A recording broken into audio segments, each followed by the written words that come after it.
આ તરફ ગુજરાત ભાજપને ટૂંક સમયમાં નવા પ્રદેશ અધ્યક્ષ મળશે। ભાજપ પ્રદેશ પ્રમુખને લઈ દિલીપ સંઘાણીએ મોટું નિવેદન આપ્યું છે। વહીવટી સહિત અન્ય કારણોસર થોડું મોડું થયું છે। ટૂંક સમયમાં પાર્ટી પ્રદેશ અધ્યક્ષનો નિર્ણય કરશે તેવું દિલીપ સંઘાણીએ કહ્યું છે। મને લાગે છે કે ટૂંક સમયમાં જે રીતે સંકેતો મળી રહ્યા છે એ ભારતીય જનતા પાર્ટી આ રાજ્યના ભારતીય જનતા પાર્ટીના નવા અધ્યક્ષ આપશે એમાં કોઈ શંકાઓ નથી।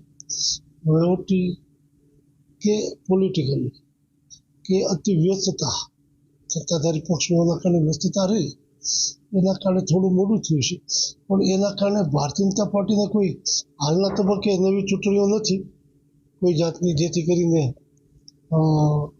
કાર્યકર્તાઓને ગુમરાહ થવું પડે। મને ભરોસો છે ટૂંક સમયમાં પાર્ટી આનો નિર્ણય કરશે।